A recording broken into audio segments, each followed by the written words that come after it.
Rhonda Schur, your host of Unleashing LinkedIn on Society Bites Radio. I help entrepreneurs, business owners, service professionals, real estate professionals get out of that LinkedIn Witness Protection Program so they can book 2 to 10 appointments a week with their ideal prospects and referral partners using LinkedIn.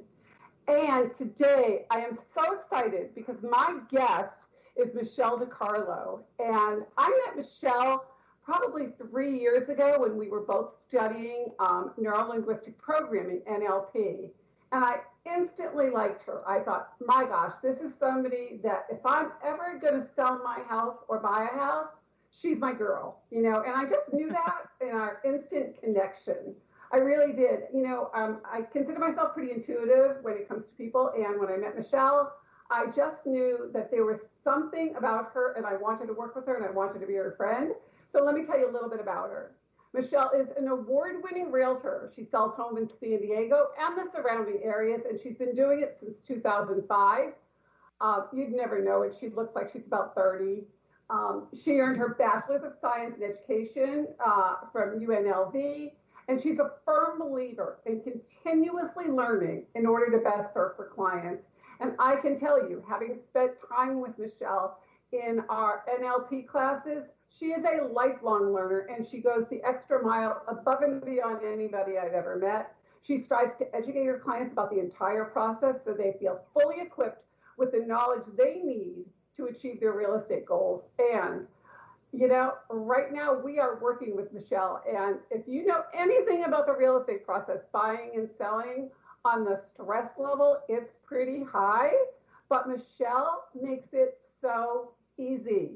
And I think every real estate agent should be like Michelle. Pick up the phone when you call, respond to emails, and understand what your clients are going through. And that's exactly what she does. So Michelle, welcome. I'm so happy you're on the show today. Wow, Rhonda, that was an amazing introduction. I think I'm going to have you introduce me to every event from now on because that was awesome. Thank you. I'm so excited to be here. Super thrilled because I know your show is about LinkedIn, and I know LinkedIn is an opportunity that I still have to tap into further because that's an area that you are a true professional in.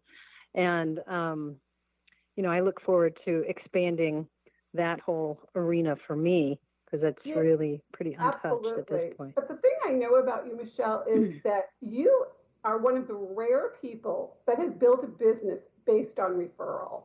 And what I don't know about you is, you know, how'd you get into real estate? Because after working with you these past few weeks, I have learned that what looks easy is such a hard job. You know, you make it look easy because you're so responsive. And there's a reason, there really is a reason that 10% of the realtors are doing 90% of the work, and you're part of that 10%. So why choose real estate? Why choose something that takes away your weekends, takes away, you know, puts you on call like a doctor 24/7? How'd you get into it? Tell us about that. Well, you know, it is something that you have to love. And it was only by accident. I have always been a lifelong learner. And after being a school teacher, I took some time off and stayed home when my kids were really little. And while staying home with the kids, I felt like my brain was turning to mush. I wasn't using it enough. And I decided I need to take a class. Why don't I take a real estate class? And that's literally just by accident. I took the class. It came easy to me. I loved it. I thought, oh, go take the exam. Let's just see if I pass. And I did. And I thought, this is pretty cool, you know, and it just sort of happened and then just became something that I absolutely love to do. And I think that's why maybe it looks easy because I enjoy the entire process for my clients, and I'm all about that client-centered service. So I know I need to be there because I know how stressful it is even if you're just selling and not buying, and you have to prep your home and stage your home, and every time there's a showing, you have to clean it up and get out and stop what you're doing. The stress level's high, and I know that, so I am truly accessible because it helps, I think, my clients to know they are being looked after. There is someone who is doing their job. This will happen. It will go as smoothly as possible. So it's just, it happened, it called to me, and it was so right, and I've been doing it ever since. I'm always amazed because there are so many real estate agents and stories that you hear about how somebody will list your home and that's it. You never hear from them again. And the experience that I've had with you, especially in a market right now, that's a seller's market, right? I was just absolutely blown away when I saw all of the things that you had to take care of that I didn't even know needed to be done. So talk a little bit about, what's going on today in the real estate market, because we have COVID right now. And, even for me, the idea of somebody coming into my home is a little bit scary. And when you told me how it's being done, it put me at ease. So share a little bit about, how you're doing it and what's going on in the market today. Yeah. The market is really surprising. It's because it's something we really haven't experienced, but it's not truly a seller's market. It's pretty even between being a seller's and buyer's market because there isn't a large inventory, and the interest rates are so incredibly low, Rhonda, that you would be just wildly just not doing yourself justice to be renting right now and not buying. So people are jumping in the market. So there are a lot of buyers, but the inventory has been coming up. So homes are selling, and they're generally selling so quickly. I'm seeing a lot of multiple offers, going on. And this is surprising considering we are in a pandemic, considering we cannot do open houses right now. And there's a lot of activities we're not permitted to do. And we take precautions during showings. There's extra steps that we need to take.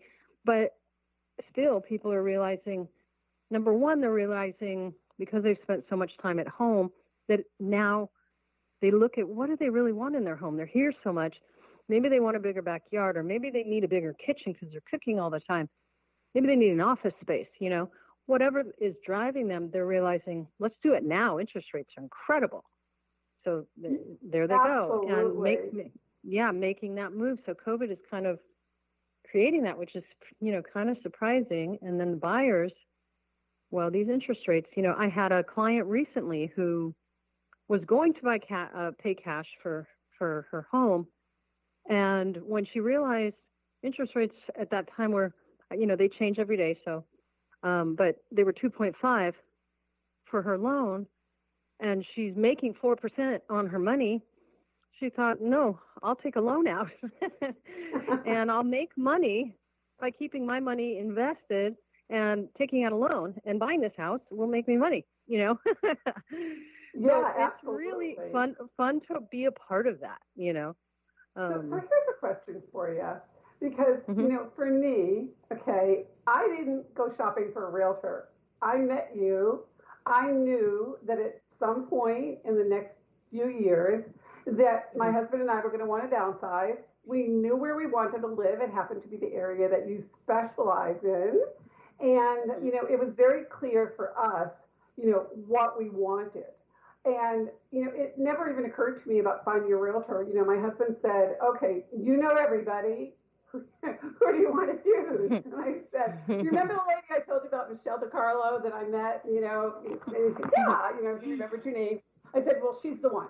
And so I never went shopping for a real estate agent. But, I'm sure that a lot of people don't know what to look for.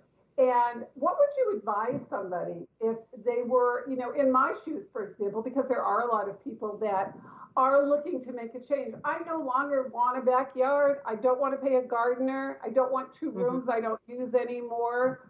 I don't need 3 garages with beanie babies and stuff that belong to my kids, right?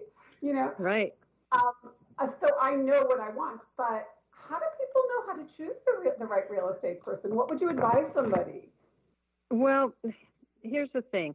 A lot of the, what you consider really big agents and within your own neighborhoods, you can think of a name that's super popular or whatever. A lot of the big time agents, let's say, often do know how to come in and wow you with get their listing.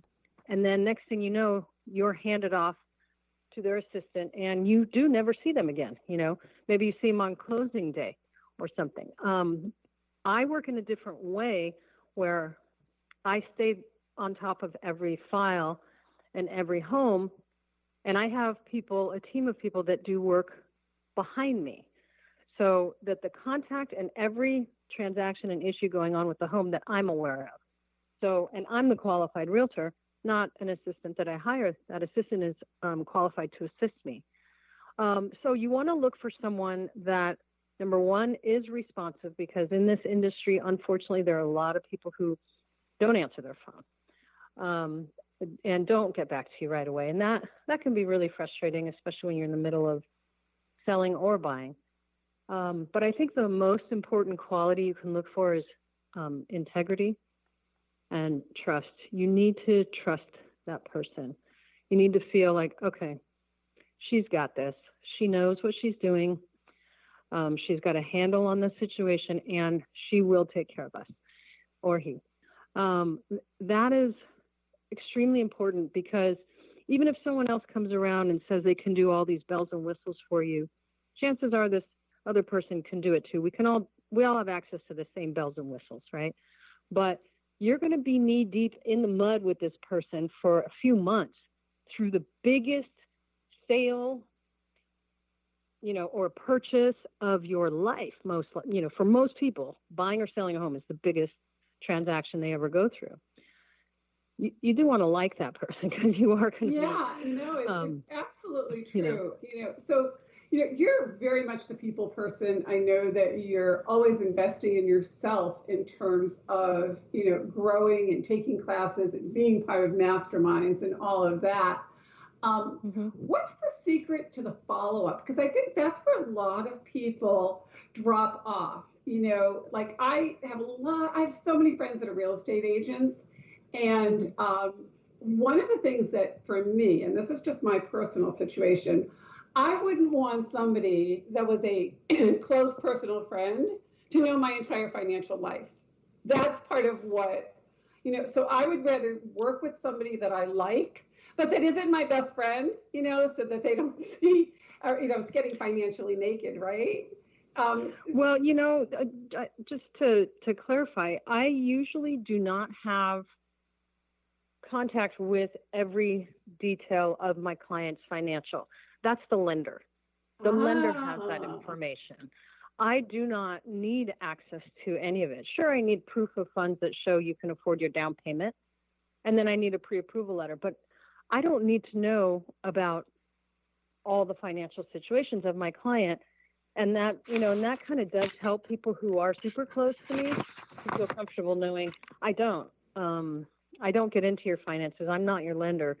The lender does need to know that. I only need a letter from the lender that says you can afford, X, Y, and Z.